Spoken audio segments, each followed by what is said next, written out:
Introduction the heart of every machine. మీరు వాడుతున్న laptop, desktop లేదా ఇంటర్నెట్ నడుస్తున్న సర్వర్లు, వీటి వెనుక ఒకే ఒక పేరు బలంగా వినిపిస్తుంది. అదే ఇంటెల్. ఒకప్పుడు కంప్యూటర్లు గదులంత పరిమాణంలో ఉండేవి. వాటిని మీ అరచేతిలోకి, మీ టేబుల్ మీదికి తెచ్చిన ఘనత ఇంటెల్ది. ప్రపంచంలోని 80% పైగా కంప్యూటర్లు ఇంటెల్ ప్రాసెసర్ల మీదే నడుస్తున్నాయి. కాని ఒకప్పుడు తిరుగులేని రారాజుగా ఉన్న ఇంటెల్ ఇప్పుడు ఎందుకు కష్టాల్లో ఉంది? యాపిల్, ఎన్విడియా, ఏఎండి లాంటి కంపెనీల నుండి వస్తున్న పోటీని ఇంటెల్ తట్టుకోగలదా? స్టీవ్ జాబ్స్ అడిగినా ఐఫోన్ కోసం చిప్స్ తయారు చేయనని ఇంటెల్ ఎందుకు చెప్పింది? సిలికాన్ వ్యాలీ సృష్టికర్తల నుండి నేటి ఏఐ విప్లవం వరకు ఇంటెల్ యొక్క పూర్తి ప్రయాణాన్ని ఈరోజు ఏఐ ప్రొడక్షన్ యూనివర్స్లో విడమర్చి చూద్దాం. Chapter 1 the traitorous eight and the birth. కథ 1957లో మొదలవుతుంది. షాక్లీ సెమీకండక్టర్ అనే కంపెనీ నుండి 8 మంది ప్రతిభావంతులు బయటకొచ్చారు. వారిని చరిత్ర ట్రైటరస్ 8 అని పిలుస్తుంది. వారిలో ముఖ్యులు రాబర్ట్ నాయిస్ మరియు గోర్డాన్ మూర్. వీరు మొదట ఫెయిర్చైల్డ్ సెమీకండక్టర్ని స్థాపించారు. కాని అక్కడి నుండి కూడా బయటకొచ్చి జూలై 18, 1968న ఇంటెల్ అంటే ఇంటిగ్రేటెడ్ ఎలక్ట్రానిక్స్ని స్థాపించారు. ఆ తర్వాత వీరితో చేరిన మూడవ వ్యక్తి యాండీ గ్రోవ్. ఈ ముగ్గురూ కలిసి టెక్నాలజీ ప్రపంచాన్ని ఎలా శాసించాలో ఒక ప్రణాళిక సిద్ధం చేశారు. Chapter 2 from memory to microprocessors. మొదట్లో ఇంటెల్ కంప్యూటర్ మెమరీ అంటే ఎస్రామ్, డీరామ్ చిప్స్ తయారుచేసేది. కానీ జపాన్ కంపెనీల నుండి పోటీ పెరగడంతో వారొక సాహసోపేతమైన నిర్ణయం తీసుకున్నారు. 1971లో ఇంటెల్ 4004 అనే ప్రపంచంలోనే మొదటి కమర్షియల్ మైక్రోప్రాసెసర్ని లాంచ్ చేసింది. ఇది ఒక చిన్న చిప్ మీద వేల కొద్ది ట్రాన్సిస్టర్లను అమర్చిన అద్భుతం. అప్పుడే గోర్డాన్ మూర్ ఒక సిద్ధాంతాన్ని చెప్పారు. అదే మూర్స్ లా.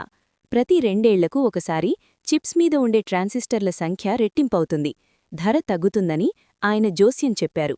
అది దశాబ్దాలపాటు నిజమైంది. Chapter 3 the IBM deal and the X86 revolution.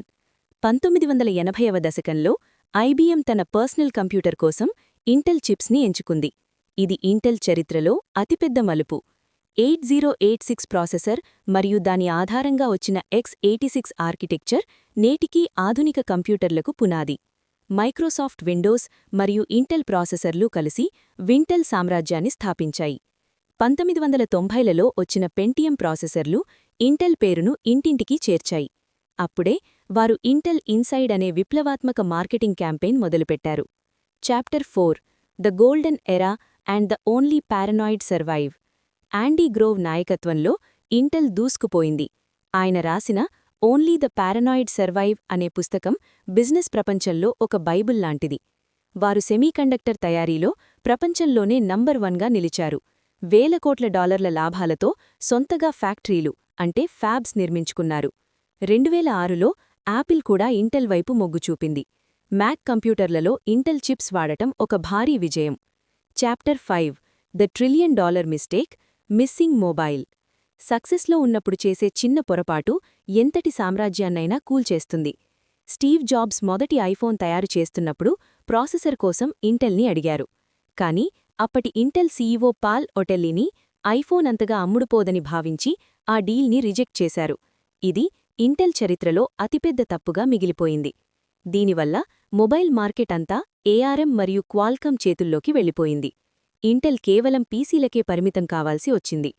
Chapter 6 the rise of competition AMD and Nvidia. గత 10 ఏళ్లుగా ఇంటెల్ అనేక సవాళ్లను ఎదుర్కొంటోంది. ఒకప్పుడు వెనుకబడిన ఏఎండి తన రైజన్ సిరీస్తో ఇంటెల్ని గట్టిగా కొట్టింది.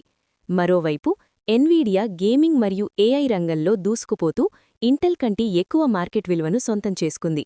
అన్నింటికంటే ముఖ్యంగా యాపిల్ తన సొంత యాపిల్ సిలికాన్ అంటే M1, M2 చిప్స్ తయారు చేసుకోవడం వల్ల ఇంటెల్ ఒక పెద్ద కస్టమర్ని కోల్పోయింది. తయారీలో కూడా TSMC కంటే ఇంటెల్ వెనుకబడిపోయింది. Chapter 7 Pat Gelsinger and the IDM 2.0. 2021లో ఇంటెల్ పాత ఇంజనీర్ ప్యాట్ గెల్సింజర్ సీఈఓగా తిరిగి వచ్చారు. ఆయన ఇంటెల్ని మళ్లీ పూర్వ వైభవానికి తీసుకురావాలని ఐడిఎం 2.0 ప్లాన్ ప్రకటించారు. అమెరికా మరియు యూరప్లో $100 బిలియన్ కొత్త చిప్ ఫ్యాక్టరీలను నిర్మిస్తున్నారు. ఇంటెల్ ఇప్పుడు ఇతర కంపెనీలకు కూడా చిప్స్ తయారు చేసే ఫౌండ్రీ బిజినెస్లోకి అడుగుపెట్టింది. ఏఐ కోసం ప్రత్యేకమైన గౌడీ ప్రాసెసర్లను తయారుచేస్తూ ఎన్విడియాతో పోటీపడుతోంది.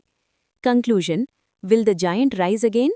ఇంటెల్ చరిత్ర మనకొక విషయం నేర్పిస్తుంది. టెక్నాలజీలో నిరంతరం ఆవిష్కరణలు చేయకపోతే ఎంతటి దిగ్గజమైనా ఇబ్బందుల్లో పడుతుంది. మరి ప్యాట్ గెల్సింజర్ నాయకత్వంలో ఇంటెల్ మళ్లీ నంబర్ 1 స్థానాన్ని దక్కించుకుంటుందా? మీ అభిప్రాయాన్ని కామెంట్స్లో చెప్పండి. ఈ వీడియో మీకు నచ్చితే లైక్ చేయండి, మీ ఫ్రెండ్స్కి షేర్ చేయండి. ఇలాంటి మరిన్ని డీప్ డైవ్ టెక్ బయోగ్రఫీస్ కోసం ఏఐ ప్రొడక్షన్ యూనివర్స్కి సబ్స్క్రైబ్ అవ్వండి. Thanks for watching. వీక్షించినందుకు ధన్యవాదాలు. AI production universe.